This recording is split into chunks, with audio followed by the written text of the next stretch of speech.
স্বাভাবিক হতে শুরু করেছে জনজীবন, কর্মস্থলে যাচ্ছে মানুষ। এই মুহূর্তে কুমিল্লা থেকে কুমিল্লার জনজীবনের পরিস্থিতি জানাতে যুক্ত হচ্ছেন সহকর্মী নাসির উদ্দিন চৌধুরী। নাসির, জানাবেন কুমিল্লার জনজীবনের পরিস্থিতি কেমন দেখছেন, সে সাথে আরও জানাবেন ঢাকা চট্টগ্রাম মহাসড়কে যে লাইফলাইন যে আপনাদের কুমিল্লার উপর দিয়ে গেছে সেখানে যান চলাচলের কী অবস্থা সেটিও জানাবেন।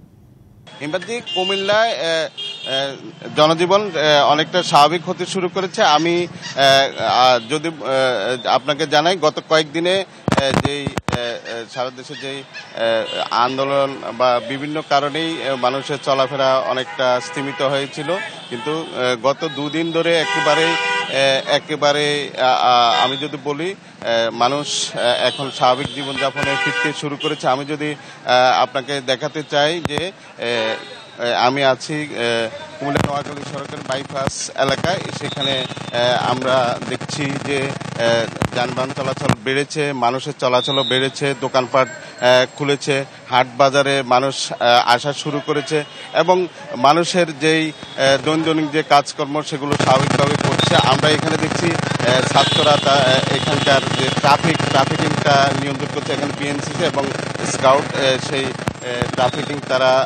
নিয়ন্ত্রণ করে যাচ্ছে।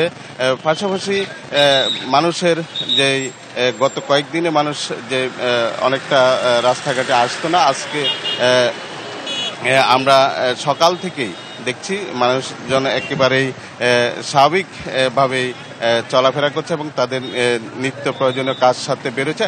আমি বিভিন্ন কলকারখানা যেগুলো আছে জেলা এবং শহরের বিভিন্ন এলাকায় কলকারখানা শ্রমিকেরা আসতে শুরু করেছে। এদিকে আপনি যেটি জানতে চাইছেন, ঢাকা চট্টগ্রাম মহাসড়কে অনেকটা যান চলাচল শুরু হয়েছে, তবে যাত্রীবাহী পরিবহন কিছুটা কম থাকলেও অন্যান্য পরিবহন চলাচল করছে এবং মানুষের যেই যাতায়াতও বেড়েছে। তো এই ছিল হিমাদ্রি কুমিল্লা থেকে আমার কাছে জনজীবন স্বাভাবিক অবস্থার সর্বশেষ। নাসির, আপনাকে ধন্যবাদ আমাদের সাথে যুক্ত হওয়ার জন্য।